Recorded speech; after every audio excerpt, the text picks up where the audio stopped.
Today we will discuss solution of pair of linear equation in two variables by cross multiplication method. Last method है ये cross multiplication method.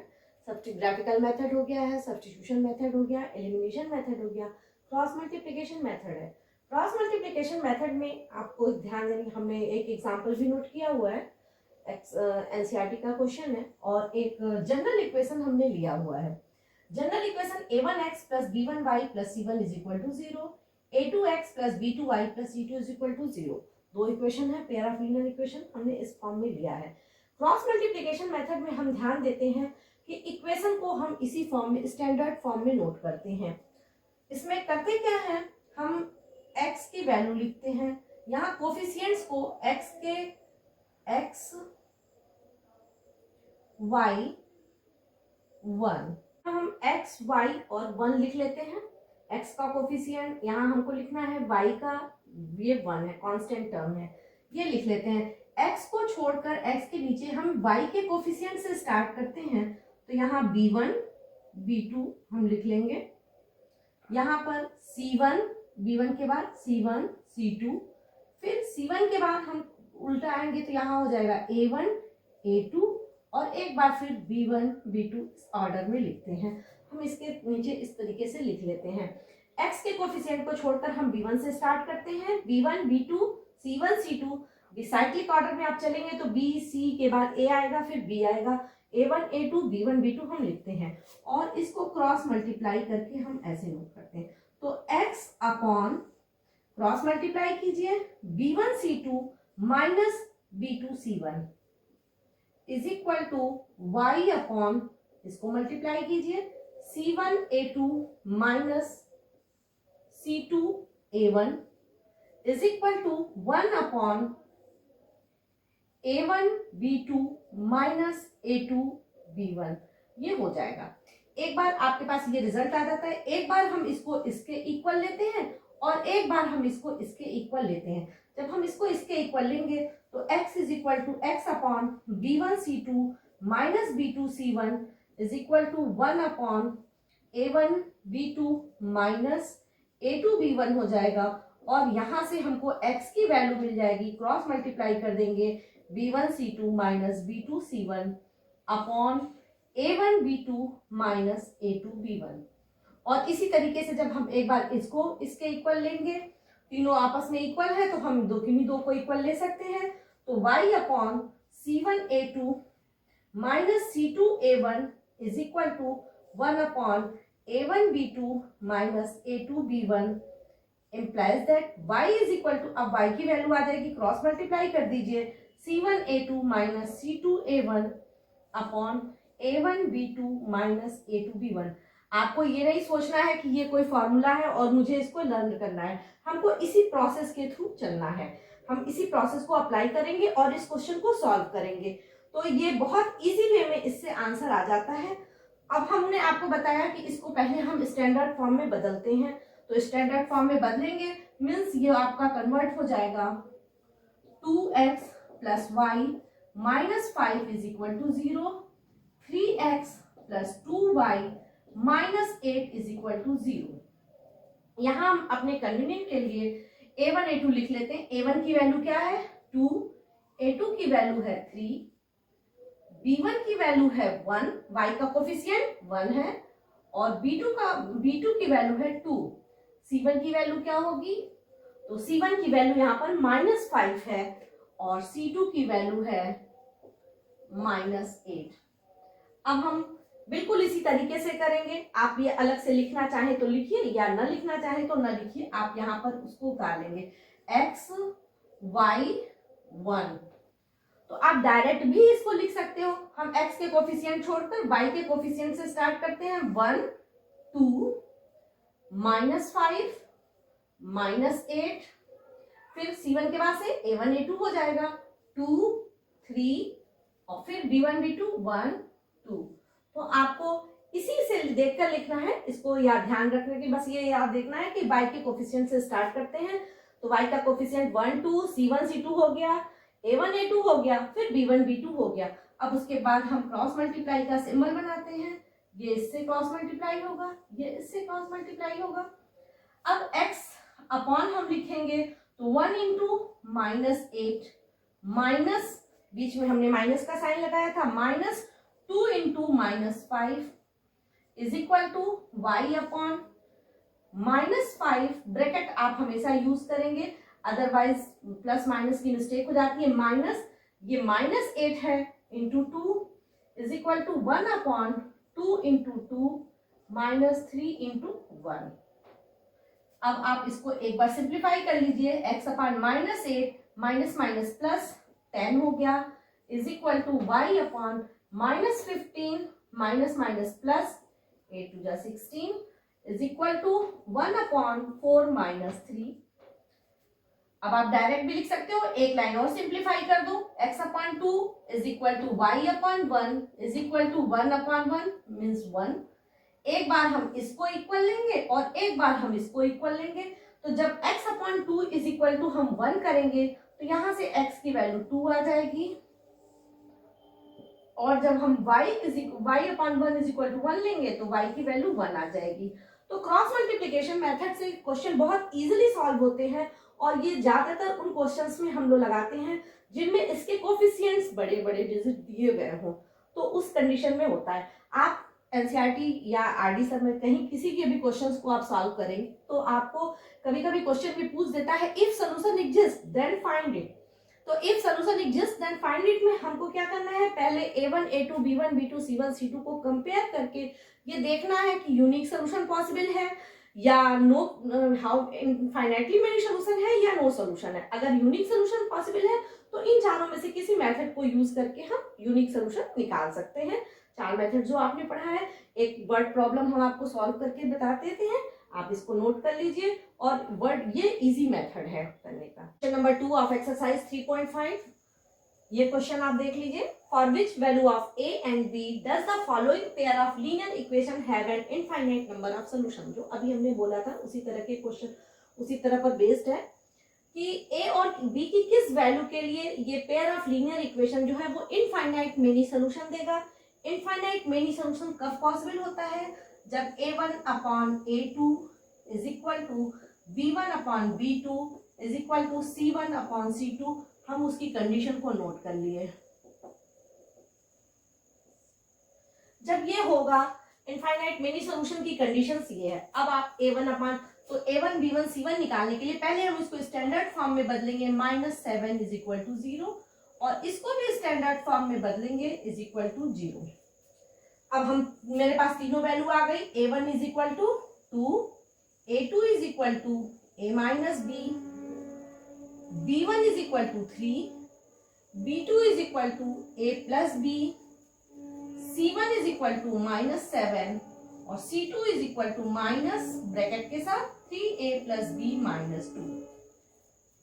अब आप उस condition को apply कर दीजिए, तो a1 अपॉन a2 मतलब 2 upon a minus b is equal to 3 upon a plus b is equal to -7 upon -3a plus b minus 2। हमको a और b की वैल्यू फाइंड आउट करनी है, तो इसके लिए हमको दो पेयर ऑफ लीनियर इक्वेशन बनाना होगा। तो एक बार हम इन दोनों को इक्वल लेंगे और एक बार हम इन दोनों को इक्वल लें या इन दोनों को इक्वल लें, दोनों पॉसिबल है, जो आप चाहो। तो एक बार हम इन दोनों को इक्वल लेंगे, therefore now 2 upon a minus b is equal to 3 upon a plus b। Cross multiply कीजिए, तो 3a minus 3b is equal to 2a plus 2b। अब आप a को एक साइड लाइए, 3a minus 2a is equal to 3b plus 2b, that is a is equal to 5b। हमको एक relation मिल गया, आप या एक कह दीजिए पेयर लीनियर इक्वेशन मिल गया, a minus 5b is equal to 0। आप जिस फॉर्म में चाहो उस फॉर्म में लिख सकते हो, दोनों फॉर्म सही है। अब एक बार हम इन दोनों को इक्वल लेंगे, जब इन दोनों को इक्वल लेंगे 3 अपॉन, माइनस से माइनस तो कैंसिल हो गया, 3 upon a plus b is equal to 7 upon 3a plus b minus 2। Cross multiply कीजिए, तो ये हो जाएगा 9a plus 3b minus 6 is equal to, इसको मल्टीप्लाई कीजिए 7a प्लस 7b। अब आप इसको इधर ट्रांसफर कर दीजिए, तो 9a minus 7a plus 3b minus 7b minus 6 is equal to 0, 2a minus 4b is equal to 6। ये सेकेंड इक्वेशन बन गया, यहाँ ये फर्स्ट इक्वेशन बना था। तो हम आपको यहाँ लिखा नहीं है, हम कोई भी मेथड यूज करके हम इसको सॉल्व कर सकते हैं। तो यहाँ पर हम सब्स्टिट्यूशन मेथड हमारे लिए सुटेबल है। a की वैल्यू 5b है, तो a की जगह जब हम यहाँ 5b सब्स्टिट्यूट करेंगे तो ये हो जाएगा 5b minus 4b is equal to 6, 10b minus 4b is equal to 6, that is 6b is equal to 6, b is equal to 1। तो b की वैल्यू 1 आ गई, एक आंसर हमको यहाँ से मिल गया। और a is equal to 5b है, तो इसमें सब्स्टिट्यूट कर दीजिए, a is equal to 5 into 1, that is a is equal to 5। इसका मतलब अगर a की वैल्यू 5 और b की वैल्यू 1 इस इक्वेशन में सब्स्टिट्यूट कर दिया जाए तो ये इनफाइनाइट मेनी सॉल्यूशंस को देगा। तो आप यहाँ पर इक्वेशन को क्रॉस मल्टीप्लिकेशन से भी कर सकते थे, एलिमिनेशन से भी, और उससे भी हमने सब्स्टिट्यूशन मेथड यूज किया है। तो आप इसको नोट कर लीजिए। एक वर्ड प्रॉब्लम सॉल्व करते हैं। क्वेश्चन नंबर 4 का 5th पार्ट, एक्सरसाइज 3.5। क्वेश्चन पढ़ लेते हैं हम लोग एक बार पहले। The area of rectangle gate reduced by 9 square unit if its length is reduced. किसी रेक्टेंगल का एरिया 9 स्क्वायर यूनिट रिड्यूस हो जाता है, कम हो जाता है, if its length is reduced by 5 unit. अगर इसके लेंथ को 5 यूनिट कम कर दिया जाए, and breadth is increased by 3 unit, और ब्रेथ को 3 यूनिट डिक्रीज कर दिया जाए, सॉरी इंक्रीज कर दिया जाए। If we increase the length by 3 units and the breadth by 2 units, और अगर लेंथ और ब्रेथ दोनों में 3 यूनिट और 2 यूनिट का इंक्रीमेंट किया जाए, तो then the area increase by 67 square unit. Area 67 square unit increase हो जाता है। Find the dimension of the rectangle. हम यहाँ सपोज कर लेंगे इस क्वेश्चन को सॉल्व करने से पहले, let length be x unit and breadth be y unit. Length x unit है और ब्रेथ y यूनिट है। हम यहाँ पर एक रेक्टेंगल फॉर्म कर रहे हैं, इसकी लेंथ x यूनिट लिया, ब्रेथ y यूनिट लिया, then area will be xy, area xy हो जाएगा। अब आपको कंडीशन को हम फिगर के डायग्राम के मीडियम आपको माध्यम से बता देंगे। Length is reduced by 5 unit, length को 5 यूनिट रिड्यूस किया, मतलब x माइनस 5 कर दिया, and breadth it increase by 3 unit, और ब्रेथ को 3 यूनिट इंक्रीज कर दिया, तो y प्लस 3 कर दिया। तो जो रेक्टेंगल फॉर्म होगा, अकॉर्डिंग टू क्वेश्चन कह रहा है the area of rectangle gate reduced by 9 square unit. जो रेक्टेंगल का एरिया है वो 9 स्क्वायर यूनिट रिड्यूस कर जाएगा, मींस xy माइनस 9 हो जाएगा। ठीक, और हम दूसरे सेकंड कंडीशन को भी डायग्राम से लिखेंगे। If we increase the length by 3 unit, अगर हमने लेंथ को भी 3 यूनिट इंक्रीज कर दिया, x प्लस 3 कर दिया, एंड ब्रेथ बाय 2 यूनिट्स, और ब्रेथ को हमने y प्लस 2 कर दिया, तो आपसे कह रहा है area will that area increase by 67 square unit. तो जो एरिया था, एरिया xy था, एरिया आपको मालूम है area of rectangle length into breadth होता है, इस बेसिस पे मैंने xy लिखा है। तो अब ये इंक्रीज होकर xy प्लस 67 हो जाएगा। अब इसी को हम अलजेब्रिक फॉर्म में कन्वर्ट करेंगे, हमने फिगर के मीडियम से आपको बता दिया है। तो अब यहाँ पर हमको कंडीशन क्या मिलेगी, इससे तो हमने लिख दिया था। अब इस रेक्टेंगल का एरिया निकालना है, वैसे हमने लेंथ भी लिखा है, ब्रेथ भी लिखा है, एरिया भी लिखा है। तो इसका फॉर्मुलेशन कैसे करेंगे, length into breadth is equal to area xy minus 9। अब आप इसको मल्टीप्लाई करो, तो xy plus 3x minus 5y minus 15 is equal to xy minus 9। xy से xy कैंसिल हो गया, 3x minus 5y is equal to 15 को आप इधर ट्रांसफर करोगे तो 15 माइनस 9 6 हो जाएगा। इक्वेशन नंबर 1 फॉर्म हो गया। अब equation number 4 according to question हम यहाँ लिख दे रहे हैं, स्पेस कम होने के नाते हमने यहाँ लिखा है। अब अकॉर्डिंग टू क्वेश्चन हम क्या करेंगे, सेकंड इक्वेशन फॉर्म करेंगे। तो सेकंड इक्वेशन फॉर्म करने के लिए area of rectangle x plus 3 into y plus 2 is equal to xy plus 67, ये हो गया length into breadth is equal to area. अब इसको भी आप मल्टीप्लाई करोगे, x y plus 2x plus 3y plus 6 is equal to x y plus 67। X y cancel हो गया और आपके पास जो इक्वेशन फॉर्म हो रहा है वो हो रहा है 2x plus 3y is equal to 6 को ट्रांसफर कर दीजिए 61, इक्वेशन नंबर 2। अब आप इस इक्वेशन को किसी भी क्वेश्चन टाइप से उसे मेथड से आप सॉल्व कर सकते हैं। क्वेश्चन में दिया हुआ है, you can use any method. तो आपको जो मेथड यूज लगे, हम एलिमिनेशन मेथड यूज करते हैं क्योंकि इसमें दोनों के कोफिशिएंट्स को, अब आप चाहे x के कोफिशिएंट को इक्वल कीजिए या y के कोफिशिएंट को, तो y के कोफिशिएंट को इक्वल करने के लिए इक्वेशन नंबर 1 को हम 3 से मल्टीप्लाई करेंगे एंड इक्वेशन नंबर 2 को हम 5 से मल्टीप्लाई करेंगे। तो हमारे पास क्या इक्वेशन आ जाएगा, इसको 3 से मल्टीप्लाई कीजिए तो 9x minus 15y is equal to, ये इक्वेशन नंबर 1 डैश हो गया। इसमें हम 5 से मल्टीप्लाई करेंगे तो 10x plus 15y is equal to, 5 से मल्टीप्लाई करना है, 5 1 जा 5, 2 डैश। अब दोनों का सेंस डिफरेंट साइन है तो हम ऐड कर देंगे, ऐड करेंगे तो ये हो जाएगा 19x is equal to,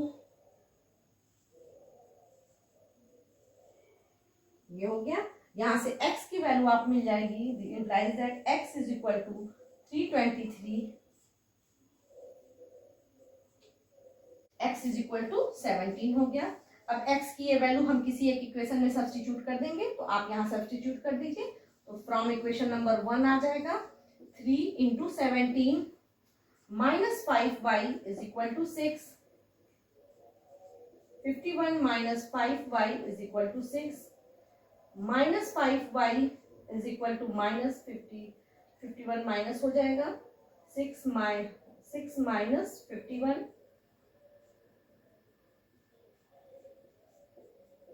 45, y is equal to 9। इसका मतलब लेंथ ऑफ द रेक्टेंगल भी 17 एंड ब्रेथ भी, तो आप फाइनल आंसर लिख देंगे length is equal to 17 unit and breadth is equal to 9 unit. ये दोनों कंडीशन को सेटिस्फाई करेगा। अब आप एक्सरसाइज 3.5 कंप्लीट करेंगे, इन तीनों एग्जांपल्स के बेसिस पर सॉल्व कीजिएगा।